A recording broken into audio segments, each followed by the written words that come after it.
गंभीर और तीसरा ये तीनों आपस कैसे में संपर्क में आए थे, कितने लोग संपर्क में थे, क्या लगातार एक दूसरे संपर्क में रहते थे? ये करीब जो नरेश है और जो लेडी है इनका संपर्क करीब 2-3 महीने पहले जो एक गाड़ी खड़ी है जिसमें 3 लोग अनकॉन्शियस हैं, तो जब मौके पे पहुंचते हैं तो 3 उसमें डेड बॉडीज मिलती हैं। 2 उसमें मेल हैं और एक फीमेल की। उनको उनकी बॉडीज़ को किया जाता है, उनको आइडेंटिफाई करके उनके जब फैमिली मेम्बर्स से बात की जाती है तो उन्होंने किसी तरह का कोई ऐसा सर्कमस्टेंस। मैं हूँ तरुण शर्मा, आप देख रहे हैं एक नहीं हुई। आज मैं मौजूद हैं डीबीसी ऑफिस, यहाँ पर हम बातचीत करते हैं।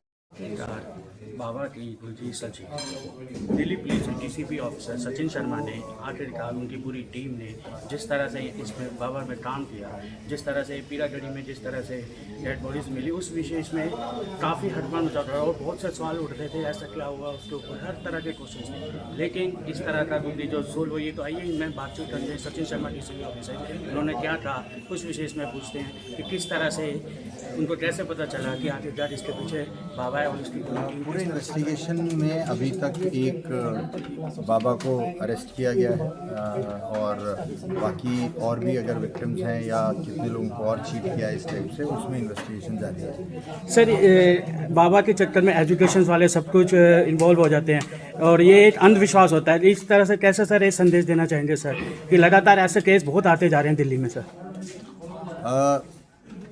यही संदेश है कि अंधविश्वास पे ध्यान न दें, किसी की ऐसी बहकावों में ना आए कि वो पैसे दुगना तिगुना 100 गुना कर सकता है। तो इन चीज़ों ये बिल्कुल भ्रामक है, आप लोग चीट हो जाएंगे, तो इन चीज़ों को बिल्कुल ध्यान। तो जब मौके पे पहुंचते हैं तो 3 उसमें डेड बॉडीज़ मिलती हैं।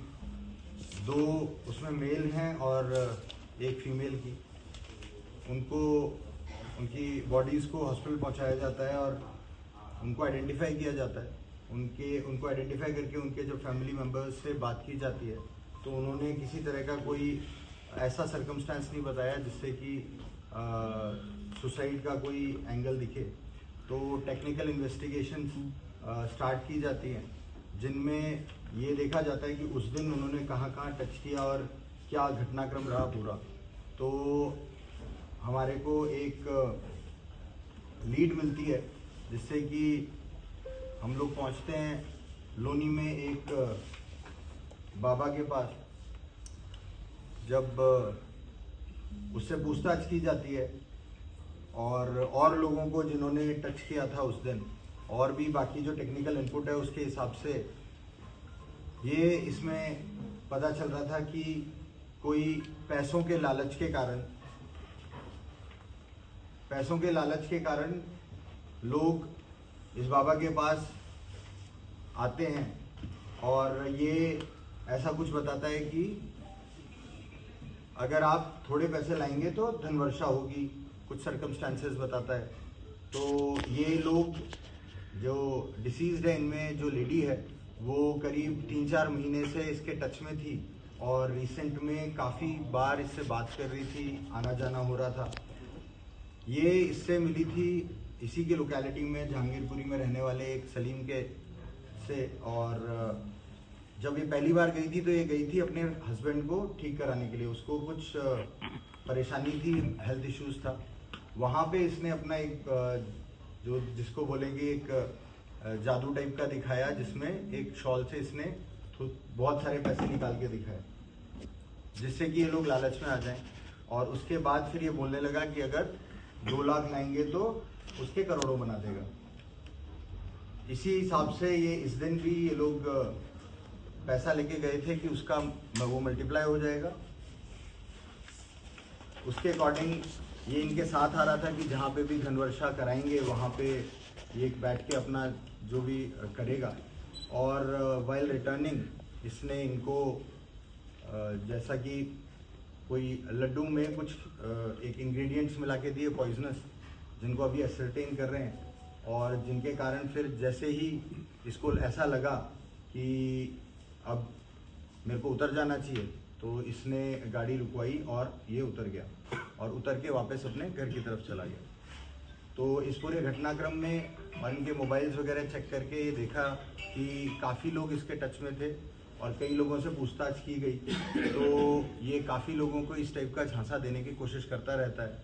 और इसके जब प्रीवियस इन्वॉल्वमेंट चेक किए गए तो 2 बार एज ऑफ नाउ जो पता चला है, 2 बार, एक बार राजस्थान में और एक बार यूपी में ये बंद हो चुका है सिमिलर केसेस के अंदर।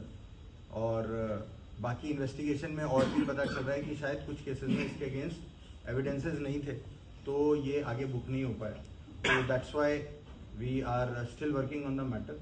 और जो भी एविडेंसेस रिकवरीज हैं जो ये बता रहा है, तो इसको अरेस्ट करके मुकदमा दर्ज कर लिया गया है अंडर सेक्शंस ऑफ 103 एंड बाकी जो भी इन्वेस्टिगेशन है दैट इज ऑन। सर ये क्या बोल के पैसे डबल करने की बात करता था? क्या मंत्र देता था, जादू टोने वाली बात, या जैसे बताया कि धन वर्षा होगी, क्या मतलब क्या रहता था इसका, और क्या इसके इन्फ्लुएंस में आके उसके पास गए? और जो इनिशियल इंटरैक्शन जैसा मैंने इसमें बताया वो वहाँ पे भी ऐसे ही है कि कुछ लोग हीलिंग के लिए इसके पास आते हैं, लेकिन जब आते हैं तो ये उनसे तो पैसे लेता ही है, इसके अलावा उनको इस टाइप का कुछ दिखा देता है जिससे कि वो इस लालच में फंस जाए। तो जिन का जैसे जो ये विक्टिम्स हैं जिन लोग के टच में थे, तो उनको भी हम लोग टच कर रहे हैं। तो देयर इज समथिंग कि ये धनवर्षा का लोग एक इस भ्रामक चीज़ में आ जाते हैं और जो मे बी हाथ की सफाई से ये उसको दिखा देता है, या फिर इस टाइप के कुछ ये लोग एक दूसरे में कम्युनिटी सी टाइप की है जो एक दूसरे को ऐसे टच में जाती है कि ऐसे धनवर्षा होगी,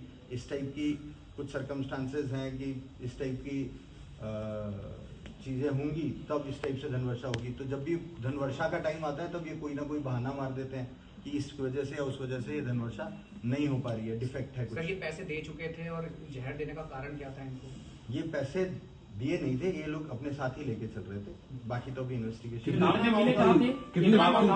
कितने पैसे लगे थे लोग अपने साथ में? 2 लाख। 2 लाख ये बाबा जो कहाँ आया मिला? है वो 2 लाख का है। सर बाबा का पूरा नाम क्या है? कमरुद्दीन अलियास बाबा। कब से कर रहा है सर ये काम? ये इस पे जो हमें अभी तक पहला केस मिला है वो 2014 का मिला है राजस्थान का। सर ये बाबा प्लान करके आया था कि इनको जहर देना है और उसके बाद भाग जाना है? सर्कमस्टांसेस पूरी पर तरह पैसे नहीं क्यों नहीं भागा? ये पैसे गाड़ी में कैसे मतलब सर इसका मोटिव क्या था? इसके पीछे पैसे थे, कुछ और था? जो पूरा अभी जो दिख रहा है वो पैसों का लालच मोटिव दिख रहा है, बाकी इन्वेस्टिगेशन में। सर क्या प्लान करके गया था कि तीनों सर पैसे रिकवर हुए हैं या फिर वो ले अब गया तक था? कितने लोग शिकार हो चुके हैं? ये तो अभी इन्वेस्टिगेशन में। सर क्या कोई और भी इनके साथ शामिल है बाबा के साथ? ये जो उस दिन जो बात हुई थी सर, उस दिन क्या अभी तो हुआ प्राइमर था? से चाहिए। उस दिन जब बात हुई थी तो ये लोग पैसे ले गए थे धन वर्षा के लिए, लेकिन दिया नहीं। तो वो लड्डू अपने साथ लेके आया था, और क्या उसको ये पता था कि इससे मर जाएंगे या बेहोश होंगे? वो क्या करता था? जैसा कि इसने जो इंग्रेडिएंट्स बताए हैं, इट डायरेक्टली इंडिकेट्स कि बेहोश होने का कोई सीन नहीं लगेगा उसमें। अच्छा, chemicals। मतलब लड्डू में मिला के लाया था सर, ये कुछ पहले से ही प्लान था इसका कि लेके आया? कहाँ से लेकर आया वो था? हम अभी वेरीफाई कर रहे हैं। That कहाँ से story लेके is- आया था? जहाँ से अपने घर से चला। सर आमतौर पर देखा गया कोई आदमी पॉइजन लेता है तो छटपटाता है, गाड़ी खोलने की कोशिश भी होगी, ऐसा कोई सर्कमस्टेंसेस वहाँ दिखाता है? कोई लड्डू में ऐसा जहर से खाते ही कि मेरे साथ चले गए? इस टाइप का इसने कंपोजिशन बताया है। We are still in touch with the forensics, तो that seems to be the appropriate. लेकिन जब तक हमें विसरा रिजल्ट्स और बाकी केमिकल एनालिसिस नहीं मिलते हैं तब तक इस चीज़ पे कमेंट। अच्छा उस दिन कितनी एग्जैक्टली देर पहले उतरा गाड़ी से? कितनी देर पहले उतरा ये गाड़ी से? अब एसर्टेन इन मिनट्स जब ये कॉल आई और इसके उतरने के बीच में करीब आधा घंटे का गया। अच्छा अच्छा सर ये मिले कहाँ थे, किस लोकेशन में मिले थे? उस दिन क्या हुआ? ये कहाँ से कहाँ गए, फिर कैसे मुलाकात हुई, फिर वापस कब लौटे वहाँ से? फिर ये लोग करीब सुबह 9:30-10 के आसपास निकले। रणधीर और तीसरा ये शिव नरेश, तीनों आपस कैसे में संपर्क में आए थे? कितने लोग संपर्क में थे? क्या लगातार एक दूसरे संपर्क में रहते थे? ये करीब जो नरेश है और जो लेडी है इनका संपर्क करीब 2-3 महीने पहले जो अभी तक आ रहा है वो स्टार्ट हुआ। और जो नरेश है और जो रणधीर है ये लोग तो बहुत सालों से। सर गाड़ी से मिली शराब की बोतल और गिलास किसने शराब पी? बाबा ने भी शराब पीती है, तीनों ने अल्कोहल लिया? क्योंकि बाबा तो we got after some time, so that we can not ascertain, but prima facie ऐसा लग रहा है कि उन दोनों को ही मतलब दे ओनली है। सर ये पूरी घटना से जुड़ी है, उसी से आवेश में आके इन लोगों ने उससे इन्फ्लुएंस हुए, ये कहा जा सकता है कि जादू टोना तंत्र मंत्र या उसके बहकावे में मैंने आके बताया इनिशियली ये अपना जो हीलिंग के लिए गए थे।